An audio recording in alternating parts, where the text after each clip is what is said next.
Good afternoon, everyone, and welcome to our webcast on leadership, the importance of empathy.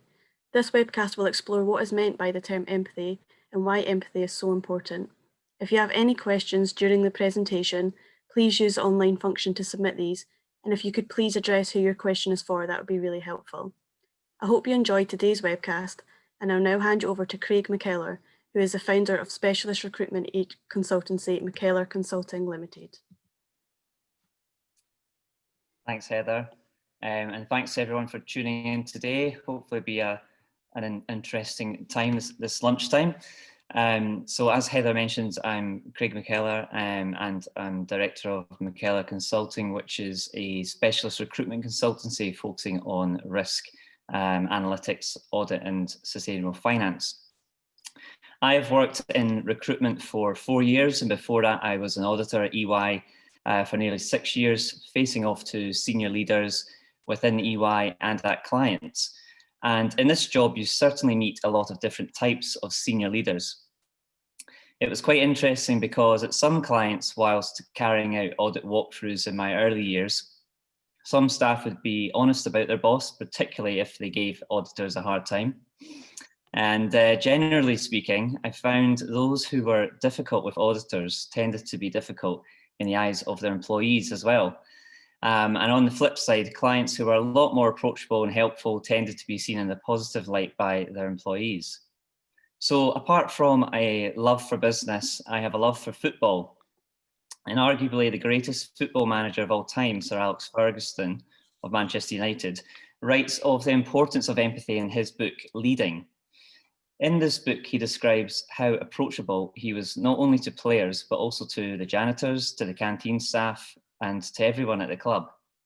He was always there for a chat, but he was always seen as the boss. He is an important figure to think about when considering empathetic leadership, because as will be mentioned later, some people do see showing empathy as a weakness. But I don't think anyone who knows anything about Sir Alex Ferguson would consider him being weak. So why are we having this conversation today? Well, on a day when we remember those who fought and died for our freedom in this country, there will undoubtedly be people who are mourning the loss of a loved one from a preventable deadly virus. And I have to say, I believe the good that can come from this year is an improved way of working. And by that, I don't mean physically working at home or not. I mean how this virus has taught a lot of people to be more aware of the well-being of others, and specifically our colleagues. The way we live life and work has had to change dramatically, whilst also for some experiencing the loss of a loved one. Back in April, I was reading about how political leaders were trying to encourage the public to fight the pandemic with collective efforts. Some did better than others. And over the summer months in my job as a recruitment consultant, I spoke to people who all of a sudden had to work from home all of the time and couldn't do much at the weekends, particularly through lockdown. That was everyone, wasn't it? So it became apparent that for some, their work was manageable due to their leaders, and for others, it was unbearable. People started to reflect on their employers' handling and on their leaders' handling of the new work situation, but also taking into account their well-being as they face challenging consequences of the pandemic in their personal life.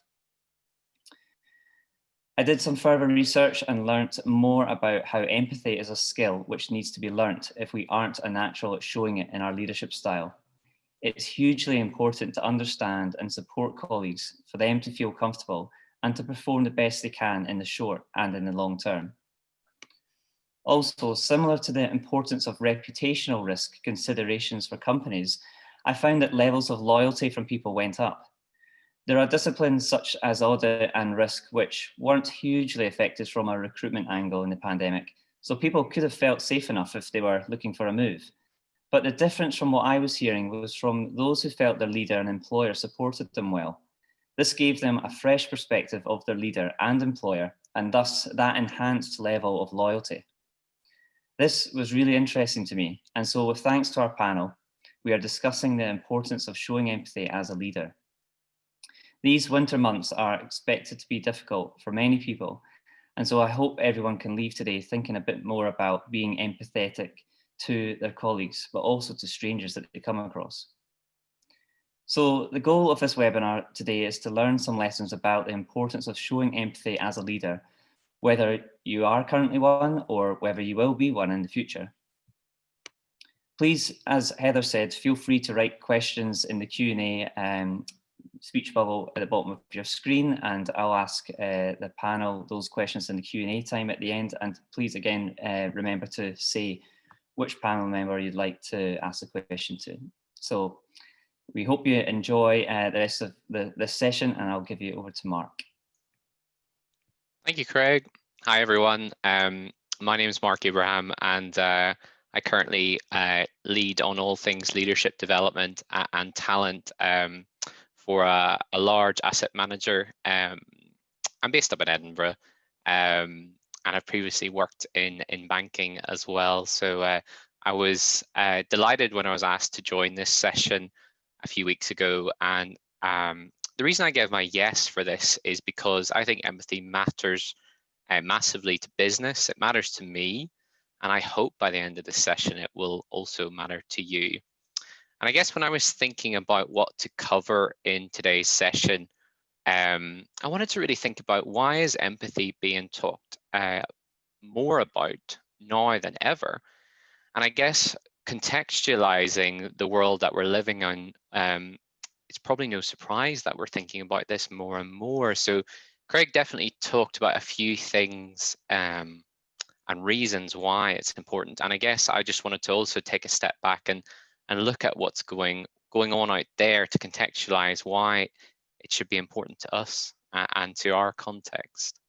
So when I was thinking about today, I was thinking about things that are going on. So the most recent thing that's probably top of our minds in the last few weeks, and especially in the last week, is what about the drama over across the pond in the United States? So who would have thought we could have two more contrasting leadership styles and approaches, and a modus operandi in terms of the outgoing president and the incoming president-elect? And who would have really thought that wearing a mask or not would be an outward sign of your political leaning? I don't think we ever thought masks would be weaponized in such a way. And there's not only that, the pandemic itself, I would say initially, and I don't know about you, but for me, there was definitely a bit of a war mentality back in March and April of, we're all in this together, we're all in the same boat, everyone's feeling this way, we don't really know what's going to happen. And I think people have got tired, and resilience is down a lot as we sort of got a bit of freedom, we've kind of gone back into lockdown again. And we're starting to feel the economic bite as well. Only just today, I was reading some of the shocking statistics around redundancies, 314,000 alone since September. And that economic bite is starting to have huge uncertainty for people. They're starting to feel it more. They're not sure what the next little while looks like. So they're having to juggle not only things like kids, their work, their home life, maybe pseudo-come teachers as well for some. In short, we're doing a lot of juggling. And I guess finally, from a business context on the customer side of things, factoring all of what I've just said into that, customers themselves are probably less certain than ever around that next big purchase, whether it be a TV, a car, because the planning cycle has just gone overnight from 2 years to 2 months. So you're probably now thinking, great, thanks for that cheerful epilogue there, Mark. And I would say I get it. It's really hard, and I'm going to acknowledge that and level with you. So I'm doing my best in challenging circumstances. You are doing your best in challenging circumstances. We're all doing our best in these challenging circumstances. And I wonder, just thinking about what I've just said there, I wonder in that moment how me saying that might have made you feel. The fact that I acknowledged perhaps some of the emotions that might have been bubbling up when I was talking about the context for why empathy is important. That for me right there is empathy. So for me, when we think about what do we mean by empathy, I think there's various definitions out there. The Oxford English Dictionary would say it's about the ability to understand and share the feelings of another. So instead of saying, you're so fortunate, you've got that job, you should be grateful for what you have, instead acknowledging the impact that a person is feeling and sitting with them in that emotion is really, really important. And that's really what empathy is all about. And I would go so far as to say, if you're about to should someone, then you're probably not showing empathy. So I imagine there may be some thoughts around, well, is empathy just really touchy-feely? What's the science on this? What's the evidence points for this? And I will have 2 reference points for you. So whilst empathy at its heart is a right-brained activity, it's far from being touchy-feely. At its core, empathy is the oil that keeps relationships running smoothly. The fact that empathy is an important component of effective relationships has been proven. And studies by Dr. Antonio Damasio, he outlined in his book, Descartes' Error, Emotion, Reason, and the Human Brain. And his research showed that medical patients who had had damage to the brain associated with empathy, showed significant deficits in relationship skills, even though their cognitive abilities remained intact. The other person I want to reference, who I'm a big fan of, is Dr. Brené Brown. And she advocates the work of Wiseman, which you can see here on the screen. So Wiseman talks about, she comes from a medical background in terms of nursing, and her research for me is bang on in terms of some of the attributes if you are wanting to demonstrate empathy, and these are up there on screen for you. So for me, there's definitely science that proves this. And then finally, in terms of the last slide in context, I suppose I wanted to think about, why does this matter to me and why does this matter in my context? So for me, there's 2 things about empathy. There's innovation and customer thinking, represented by how much do you miss those sort of boards back in work where you could scroll up on those things? I'm definitely missing those. And also in leadership. So when I say customer and innovation and customer thinking, what I'm thinking about here is when we understand the emotions, needs, and desires of our customers, ultimately we're going to create better products. So this is true of me, who is a product owner in terms of people development and talent, as true as it is for you on the call who might be developing financial products or strategies. If we can tailor them to the context of our customer, then we're ultimately going to make better products. And again, science backs this up. So a chap that I read a lot about, Daniel Pink, he talks a lot about the importance of mastery in terms of skill sets. And he advocates that people who have strong right brain qualities, again, that's where empathy resides, it is absolutely vital to someone's success.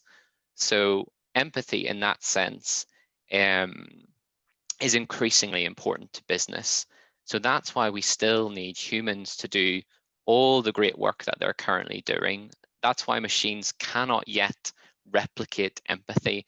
And that's why perhaps this threat of a 4th industrial automation revolution is perhaps not as scary as we might think it might be.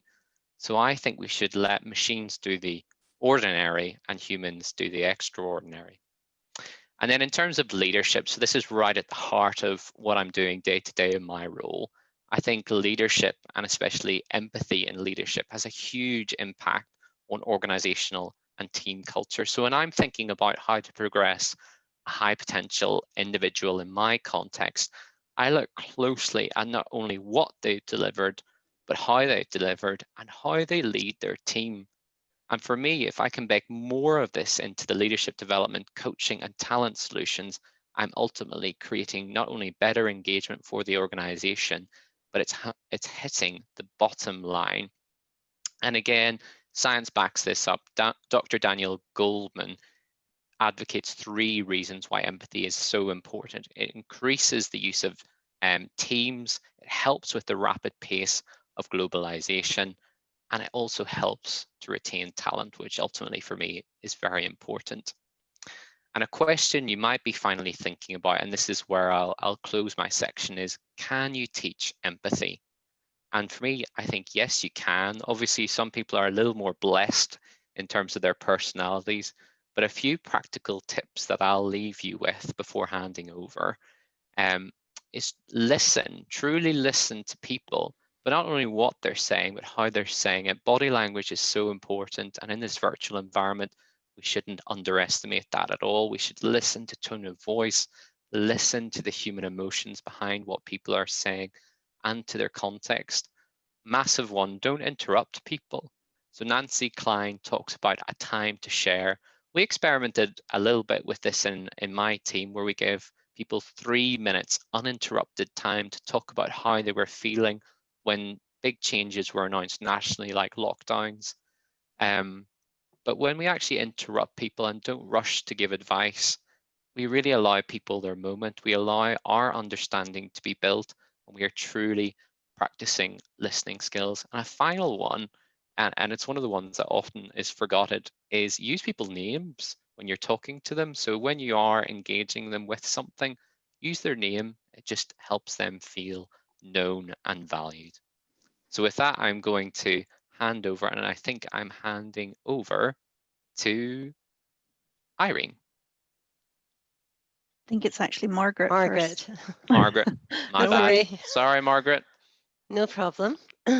So, hi everyone. I am Margaret McKellar. I am the interim global head of compliance assurance professional practices, and I want to focus in on two areas around, why it's important, and also the how as well.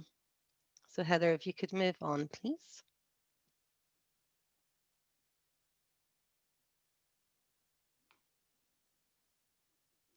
Just before we go into the why, just a little bit of background about myself. So, Mark alluded to the fact it can be taught, and I think there's a generalization with empathy that women are generally more blessed with natural empathy than men. However, I must confess that if Craig had asked me to do this presentation 20 years ago, I probably wouldn't have been the right person to do so. I've been leading teams for 20 years, and it's safe to say that I have evolved over that period. I was very career hungry, very ambitious, and was very driven to succeed. And I demanded that of others in my team. And often I would have explain rather than explore rationale to my actions, not really understanding why people were performing, but through bad experiences that I myself have had with managers who I didn't think were very empathetic, but also through the good, through learning through others, really authentic, genuine people leaders. I've learned a lot from them, but also through mentoring. So I'm big on mentoring. I get mentored, I mentor others. And there was two really good pieces of advice I was given in my earlier career when I was leading teams. I had the reputation of being quite brutal, by the way, which is not something I'm proud of. And now I've learned over the years that to get the best out of people, you really need to understand them. But the two nuggets of information I was given from my mentors was one, explore rather than explain.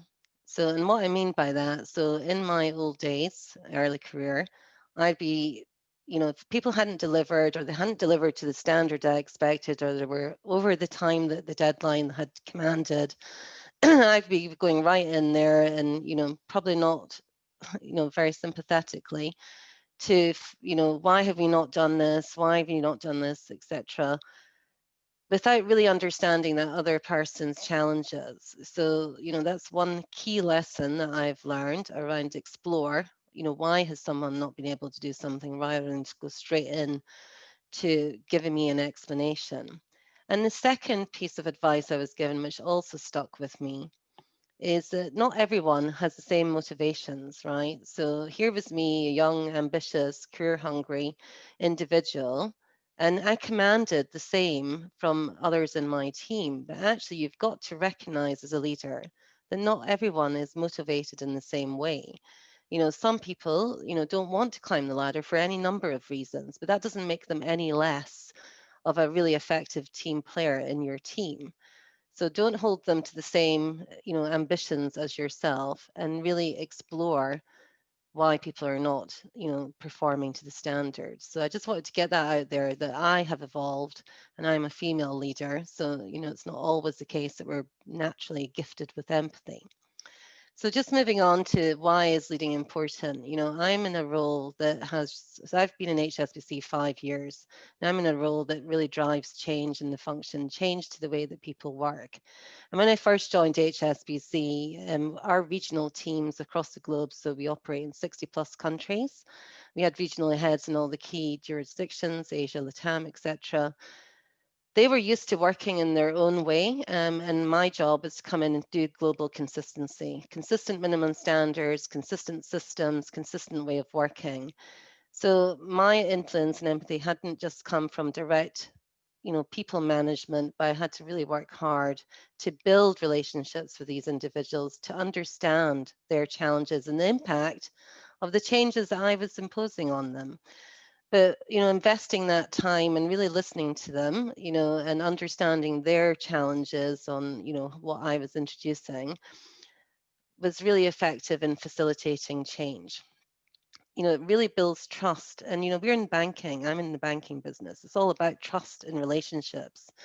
So it should be natural that we invest the same trust from our customers in our employees and our colleagues. So much more open and collaborative relationships, which is good business sense. And I think it's well known that most people, tend to leave leaders and managers rather than the organization itself. So if you've got good leadership, and empathy is a key skill in leaders, then you will have improved employee retention and performance. Mark referenced Bernie Brown, and I'm going to steal a quote from her as well. Understand the root cause of substandard performance. And I mentioned earlier, I talked about going straight into explanation.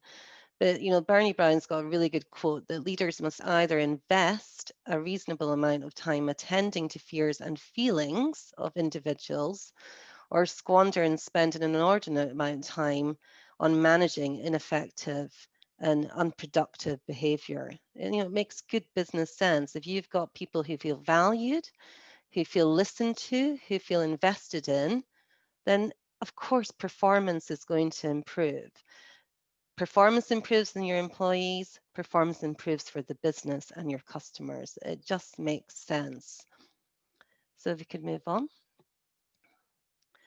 Now, you may be looking at this slide and thinking, these are really basics. Well, in HSBC, we have invested heavily on training and education across our leadership program. We call it Brilliant Basics. And, some of these you may think are so easy, but they're not in practice, and I'm going to explain each one. So the first one is make time. How often, challenge yourself on the call. Who has pushed a one-to-one because something more urgent or more priority has come up? And then you push it again. If you're not making time for your colleagues, your employees, how does that make them feel? They're going to think they're not high up on your priority list. And they're not just formal one-to-ones as well. During this whole COVID, we've done a lot of effort in terms of just check-ins. Call people up. How are they doing? How are they feeling today? So both formal and informal. But be mindful, if you keep pushing people out, it just has a detrimental effect on how they feel, which will ultimately impact their priority. And don't just follow the work list. Where's your to-do list? Where are you at? Are you on time for your deadlines? But really ask them some pertinent, probing questions around how they're feeling. What's on their mind today? What challenges are they facing? And how can you support them? Empathy is not about fixing everything. There may be things you can't help them with, but if you understand some of their challenges, then that listening element is just as important as taking the action. And be available, accessible, and approachable. Does your team just wait for the one-to-ones, even though they want to speak to you about something? We're all busy as leaders. We've got multiple priorities, but make sure that your team know that if they need to speak to you, that you will make time for them. Secondly is listening. Now, I confess this is a skill that I've had to develop over the period, and I mean really listen. often we are processing, other things while the other person is speaking. So we're thinking about our to-do list, we're thinking about our next meeting, or we're thinking about the response to what they're telling us without letting them fully finish what they're saying. Ask more questions, talk less, but ask more, and ask open-ended questions. And then look at both verbal and non-verbal, which Mark alluded to. Even through COVID, hopefully most people will have access to video and be able to see people. Put your camera on if you can, and make sure that you're, doing what you can to make sure that person feels truly listened to. And then finally, self-reflection. Where's your benchmark? How good do you think you are at empathetic leadership? And what have you benchmarked that on? Have you actually sought feedback from the people that you lead? Now, some people may say they're not always comfortable giving, direct feedback. That's fine, but there's other tools that you can use, like 360 or through skip meetings where the person speaks to your boss and not you directly. But you must seek feedback to be able to tell yourself, well, I think I'm this good, but actually they're telling me I need to work on X, Y, and Z. And don't take it personally. This is them telling you where you need to improve in your empathetic leadership, and compare that with your own self-assessment and then take action. So it sounds basic, but these are fundamental if you want to be an empathetic leader. And it's people, I've got a great saying, leaders are only as good as their team, and the team can only be as good as the way that you lead them and invest in them and value them. So with that in mind, I will hand over to Irene. Hi, thank you. Thanks, Margaret. Hello, everybody. A little bit about myself before I go through my slides. I'm Irene Bradshaw. I'm the Global IT Audit Director with Aegon, who are investments and pensions. We operate not like HSBC in as many places. We're in 27 countries, and my team actually straddles all of that in 6 primary locations. So as we go into lockdown and everything that has happened, I've had the lockdown in all the different locations, as I'm sure Margaret has as well. I've been in leadership now for, oh crikey, almost 20 years as well. And I started my life in IT before I came into audit.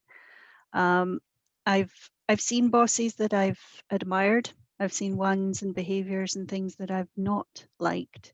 And I guess some of that has shaped how I like to think about empathy. So when Craig approached me, I literally just did a brain dump, and you'll see that in the next couple of slides. But I'll try and talk you through where I'm kind of coming from, and it echoes everything that you've already heard from Mark and Margaret. So what does it feel and look like to me? It's very much seeing the other person's point of view, imagining how they are in their shoes, and also being honest and trying to feel that you want to be treated the way you would like to be treated. So there's maybe a kind of moral core to it for me. And it really is the feelings and motives. If I think about some of the business meetings that I have, and I want to have impact, I make sure I almost go around the room before I'm in the room so that I know what I'm facing.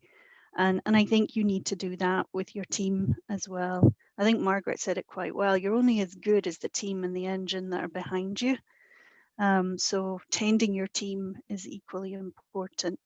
I think it was Mark that mentioned empathy being weak. I don't think so.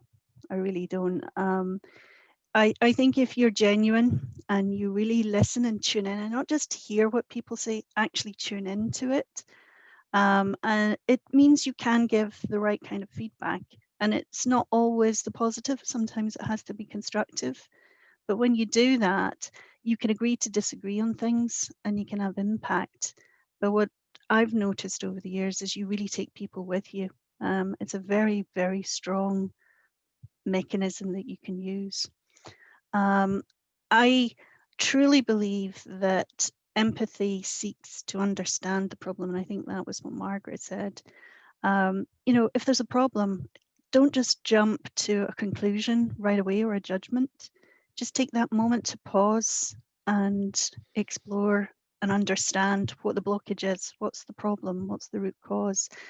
And I do that a lot with my team. I was very fortunate early in my career to be able to go to Henley Business School, where I took away one of the big things was the power of the team. And I do that by admitting I don't know the answer, but I can see indicators, I can see problems. So we harness it together. And it actually encourages the team to speak up as well and to explore their problems and solutions. And we're able to therefore move forward. So it's almost encouraging that empathy in themselves to think about everybody's perspective on something. Don't be afraid to challenge. Constructive discussions are much stronger decisions at the end of them than a lot of people going, yes, Irene, we love that. We're going to follow you or something like that. I traveled a lot before the pandemic, in fact, almost too much. And going back to behaviors and things that I saw in previous leaders that I disliked, you saw the leader fly in, fly out, and they maybe said hello and said goodbye. I've always felt that it's very important to take the time to meet with staff, meet them face to face, no matter how short your visit is and how busy that visit is. You might not be able to do it individually, but together in a room, and encourage them through open questions to just share what they're working on, what their problems are, what the things are that impede them, make them feel valued. It's setting the tone that people matter. And another thing that I see as a leader is that we are there to unlock the potential in others. Back to the point that I said about, I don't have all the answers, but I have got people in my team who absolutely do. And, it's about getting them to bring it forward. We're not all the same. Some of us have got strengths in some areas and some of us in others. And empathy helps me unlock that. I also believe that you're as transparent as possible. No hidden agendas. Trust was mentioned. The team I lead actually came up with that as one of their core values themselves. We've got to trust each other and be there in a supportive way. And I think if you move the slides on, that's what's really come into its own during this COVID pandemic. Because of my teams being in different time zones and different locations, I actually have been working in a virtual space for a lot longer before the lockdown. But interestingly, lockdown brought its own challenges for me. And I was able to, through a small video piece that I did at the very beginning of the pandemic, just explain that I was used to working on my own. I now have a husband and 2 kids who take up the time and occupy the space, and so did other people, and it just allowed people to open up and talk about their challenges. We had to look for more creative ways to stay in touch. So I think at the beginning of the crisis, it was all stand-ups, coffee check-ins, quizzes, and then I noticed that there was a bit of a tail off in attendance. So ask the team, what's the issue? Do we not want to get on calls? How's everything going? And what they actually wanted to do was move on to business as usual. So we then moved on to team talks and invites to other people to talk to us. We just wanted to get on with the day-to-day job. I now talk to them more than I probably did in the office as well. Margaret said it, make time, talk to them. I have a Monday and I just work through everybody. Not the teams in the locales, but all through my leadership team, absolutely, so that I make sure that they're checking in. And then what I've been working on is now a virtual surgery on a Friday. People can drop in, they can talk work, they can talk non-work, whatever. And those things people know are there and they can come along. If I see anybody not turning up, I'll reach out to them and just make sure everything's okay. Also, knowing them a bit better, I understood some of the challenges, juggling, trying to get your work done, and teaching the kids who at the beginning of the pandemic were stuck at home with you, it's not easy. You know, I had to navigate agreeing, look, just work in the morning or work in the afternoon. I don't care how it works for you, so long as you get through what you know you can. And if you have to stop and look after the kids, that's fine. You know, I'd rather it worked for you. But I also had some people who really didn't take to working at home and were desperate to get back into the office. And they were actually probably the more difficult ones to engage with, to just make sure that they were okay. They didn't really want to talk about themselves. They wanted to talk about work, strangely enough. So that's the way we went. I also think if we stand back and think, and hopefully we're coming out of the pandemic now, and there's light at the end of the tunnel with vaccines and so on. But remote working, I think, is here to stay in some shape or form. So I think it's a case of empathy really helps to work whichever way you go with your staff. And I also think it helps to innovate. You know, I was saying it encourages people to talk up, to have ideas, to move forward. We'll need that more and more as the pace of change is going to change as a result of the post-pandemic world. So as far as I'm concerned, empathy is here to stay. It works on-prem, off-prem, and I would actively encourage you to use it. Okay. And I think it's David next. Yeah. Thanks, Irene. Thank you hugely.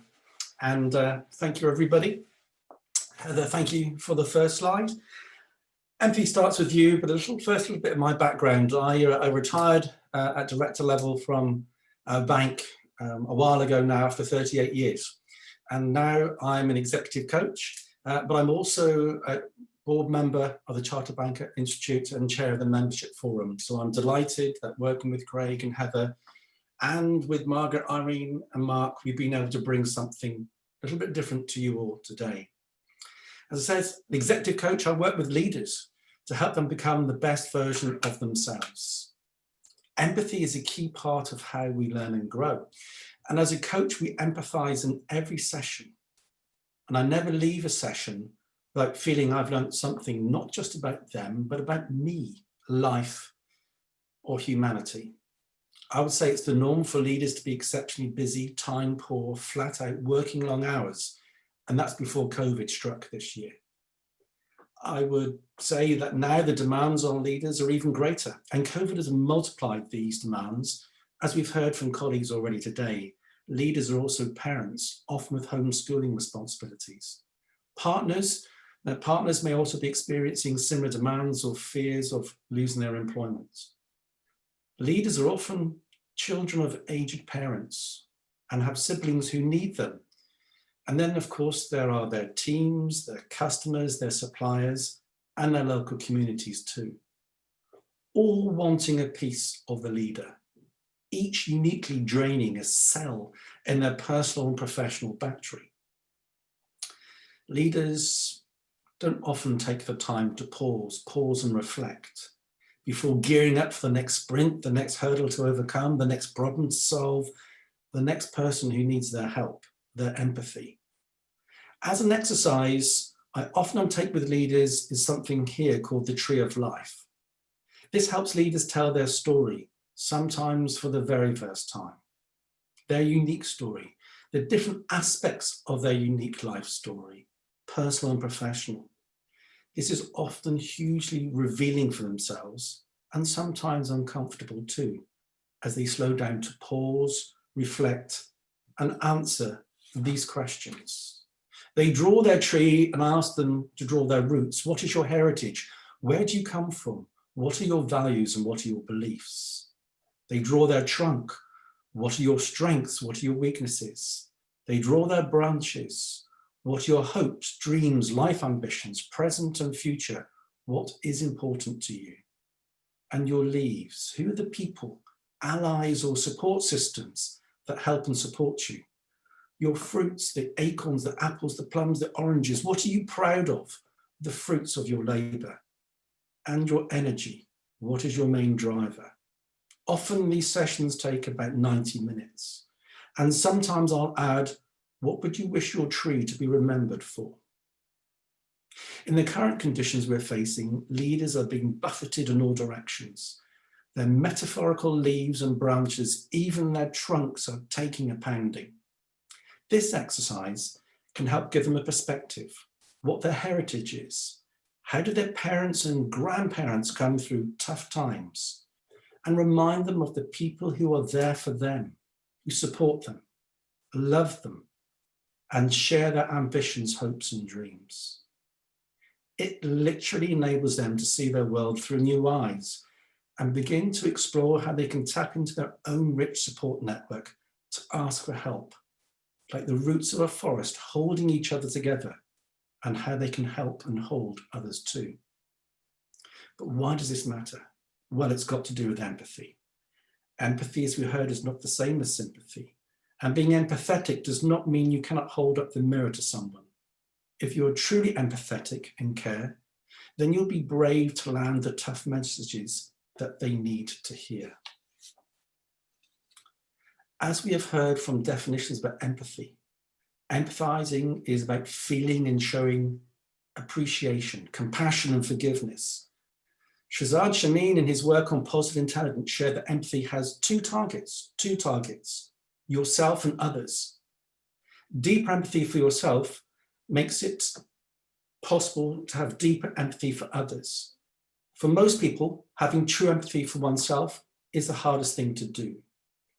Why? Because we're often our own worst critics, judging ourselves, badgering ourselves, looking in the mirror and not liking what we see, measuring how far short of the bar we have fallen. After many years of judging myself and, to be honest, judging others, I hit a wall and I was off work with stress and exhaustion, thinking I had failed as a leader, a colleague, a husband, a dad, a son, and a friend. I had no option but to accept help, to be vulnerable. And I had the most amazing support from my family, friends, boss, colleagues, and my team. I came to believe that most of us are doing our best to be the best human being we know how to be. We are imperfect, all of us. We do fall short of our ideals most of the time. But let's cut ourselves some slack, and let's cut one another some slack too. Now, empathy recharges those batteries and renews the vitality that's drained by our constant self-criticism. It bandages the wounds of the worrier before sending her out for another flight and another fight. It is most useful when the recipient of empathy, whether yourself or someone else, is feeling some emotional pain and difficulty. And let's face it, right now, you probably don't go a day without falling short of some ideal and being bombarded by your own self-critic or someone else's. Empathy and self-empathy is the superpower you should use when the emotional reserves in the battery are running low and needs recharging before moving on with a problem-solving action. Having completed that tree of life exercise, leaders often see not only their lives through new eyes, but also the trees of life of their bosses, their peers, their teams, their friends, their family. It's brought them a new perspective, and they appreciate that each and every one of us has a tree story, and that is what connects us as human beings. In a recent HBR article, Professor Amy Edmondson, a Harvard professor I used to work with, shared together with Thomas Chimarapi-Music from UCL that today's leaders need vulnerability, not bravado. Their article exposed the many weaknesses of forceful, dominant leaders and highlighted the superiority of those who have the courage to reveal their vulnerabilities. In complex and uncertain world that demands constant learning and agility, the most apt and adaptable leaders are those who are aware of their limitations, have the necessary humility to grow their own and others' potential, and are courageous and curious enough to create sincere, open connections with others. They build inclusive team climates with psychological safety that fosters constructive criticism and dissent. So how can you cultivate a more vulnerable and self-empathetic style of leadership? 5 things. Start by telling the truth. what you know and don't know. Being open about your weakness is the ultimate sign of strength. Ask for help.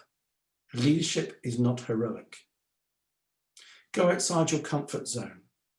Unless you work on your weaknesses, you won't develop new skills. It can only make you stronger in the long term, and it's role modeling to others a growth mindset and that it's safe to learn. And when you make a mistake, admit it and apologize. We all make mistakes. It's what makes us human. And people do appreciate your honesty and trust you more than if you lie to them. And engage others in your learning and their learning journeys. In short, having self-empathy acknowledges that no single individual can possibly know all the answers in a world of extreme uncertainty. Vulnerable leadership is vital to make progress when answers aren't clear-cut and the solutions depend on everyone being able to contribute their ideas. It's almost 2,500 years ago that Aristotle was writing about empathy in his work, The Art of Influence and Persuasion. He observed that as a leader, the key to achieving influence and persuasion with others was to be authentically curious, asking oneself, what is the voice in their head saying and worrying about? And observing, how can you make them feel understood and acknowledged? And the next slide, Heather. Empathy wins elections. So bringing ourselves right up to date. The events of the weekend in the US amplified the importance of empathy in leading a nation. It takes real effort to have empathy and compassion for oneself and others, as this slide demonstrates. It's relatively easy and doesn't take much engagement or effort to have pity. But as we move up that spectrum, and you look at sympathy, then empathy, and finally compassion, if one digs deep, embraces and recognizes our individual and collective trees of life, it can be transformational. As many of you will have seen and read over the weekend, UK President-elect Joe Biden Jr. has been spoken about in his terms of empathetic leadership. In reporting the events of the weekend, Sunday's New York Times captured that Mr. Biden's first major trip outside Delaware was not for a traditional campaign trip, but to confront another crisis, the national reckoning over police brutality after the killing of George Floyd. Flying to Houston to visit the Floyd family, Mr. Biden sat for 2 hours as he listened to the grieving family and told them that while he had never experienced loss quite like theirs, he knew what it meant to lose a child and felt their pain. And that was according to Rev. Al Sharpton, who was present throughout the meeting. It was a study in the personal empathy and the hunger to connect with other people that defined Biden as a candidate from the start. The final quote is from a chap called Mr. Seawright. He said, "I know Joe Biden's heart, and more importantly, he knows us." Seawright is Black. So to conclude, leadership with empathy, well, it really can transform the seemingly impossible. Thank you, and I hand back to Craig.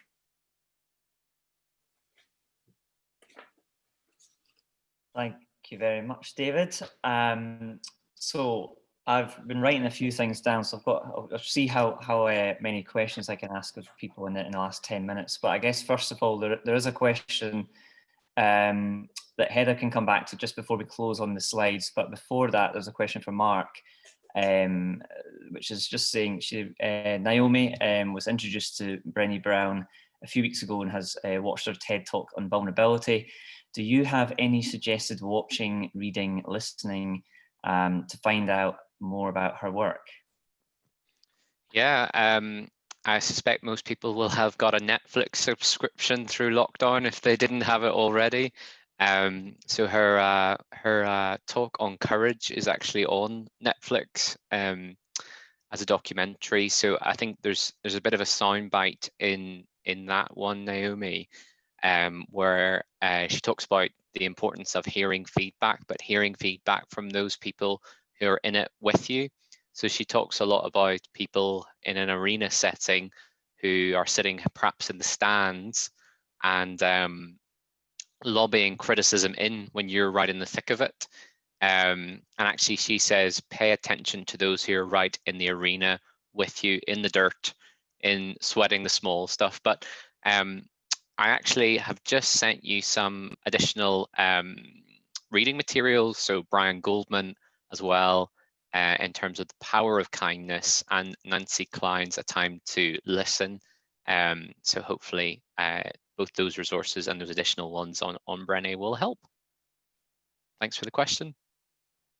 Thanks, Mark. And it looks like we've got another question. I'm not sure it's two, so anybody feel free to answer it. But it asks, what advice would you give to managing people where you have done everything possible to coach, guide, and mentor, but they continue to underperform and not take feedback on board? Does anyone like to come in with that? Can start if you like. So I think the first thing I would say is, do you have an understanding of, is it a capability issue? Or is there other things going on? If it's capability, i.e. the person just can't do what you're asking them to because they lack the skills or the knowledge, have you put a training plan in place to try and address those gaps that you've identified? If it's not capability and there's other reasons, and you're having regular interactions and trying to support and, get to the ultimate standard you want, then, ultimately we would have to put it through, reluctantly, the performance management system in terms of development plan with key fundamental actions, but you have to increase your support for someone who's not performing to the standard. So it's a time investment on both sides, where you would then have to have more frequent meetings than you were already.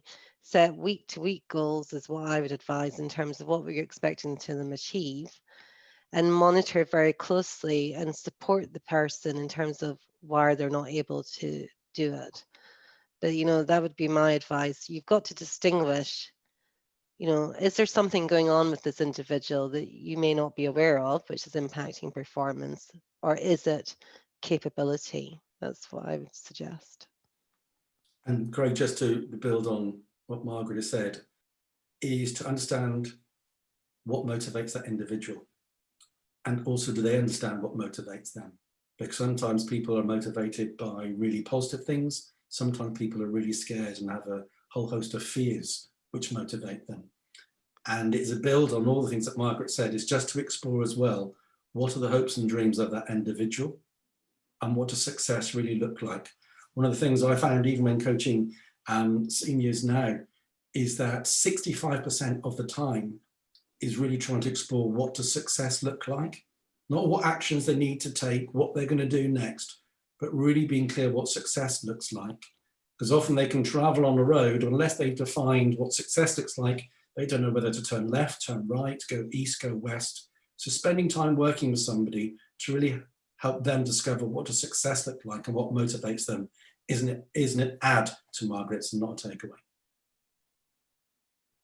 Thanks, David. And it might be another question which Mark or David could answer, because this is from Kate, just asking, what tips would you give for HR leaders working with leaders who perhaps don't show much empathy? How can we start to help them open up to the idea of empathy in their own leadership? Mark's nodding his head there. Yeah, I'm smiling because I really recognize this challenge, Kate. It's really hard. And I think what's worked for me, it may work for you. But I guess a couple of things and levers that I've pulled. One is typically most leaders are left-brained individuals, so they like a number and they like a bit of data. So what I've been doing is working with our external assessment provider. So when we're bringing people into my organizational context, they will go through quite an in-depth assessment. And what that then pulls out is what's their preferences as a person and what are some of the key development actions that they have in terms of landing well into the organization. So, that will identify kind of left brain capabilities and right brain. So those things like relationship building, empathy, versus left brain, such as execution, data analysis, that kind of thing. And I guess what's interesting is that then can kind of roll up into what does that organizational culture then look like with the leadership that you're bringing in. So do we have a deficit of right brain, and what's the impact of that? And then I'll point back to different other sources of data like our internal engagement survey to back up the reasoning and rationale for why. So it's always building that why. And then I guess in terms of actually leaders themselves, sometimes empathy, as a concept is so big and vast, sometimes breaking it down into smaller component parts just reduces that threat, because people cannot sometimes manage the risk the risk of change. So the risk of change can sometimes be really big for people. So what I've been doing with some leaders recently when I've been doing coaching with them is getting them to experiment with smaller things and see what the results are. Again, it appeals to their left brain tendencies for data. So one recently, we experimented with him taking 2 weeks where he was completely unavailable, because he said, my team rely on me to take all the decisions. So I said, right, well, why don't you say for the next 2 weeks you're unavailable and they have to make the decision themselves. And then let's see, what decisions did they take? What difference did that make? Where is there an opportunity for learning where perhaps they took a different decision? And actually the thread of, oh, my team is not empowered became a lot smaller. So just breaking it down into something really small can be a start. And then that builds the evidence and data for why it matters. So just a couple of ideas, Kate, but I really do use the word empathize with you on this problem. Happy to discuss afterwards if it would help too. Yeah, thanks, Mark. And I see a couple more questions coming, but I guess, just nearly at 1 o'clock, and I think people will have some other things on. So if people don't mind their questions being answered, through email afterwards, I'm sure Heather could help facilitate that. Is that okay? Yep, that's fine. Any further questions, I'll speak to the panel members and we'll come back to you via email. The questions about the slides after the call, after this webcast, I'll speak to all our panelists and just make sure they're okay with the slides being shared, and then I will share these along with a feedback survey. So I just want to say thank you to everyone who attended today, and obviously to our panelists and Craig. That was such an insightful webcast. For members of the Chartered Banker Institute, today's webcast can be recorded as part of your ongoing CPD. Please remember to record this via the logbook in the members area of the website. And as I said, we would also welcome your feedback on today's session. Once again, I'd like to thank you for your participation and thanks for listening. Thank you. Thank you, everyone. Thank you. Thank you. Bye-bye. Thank you. Bye-bye.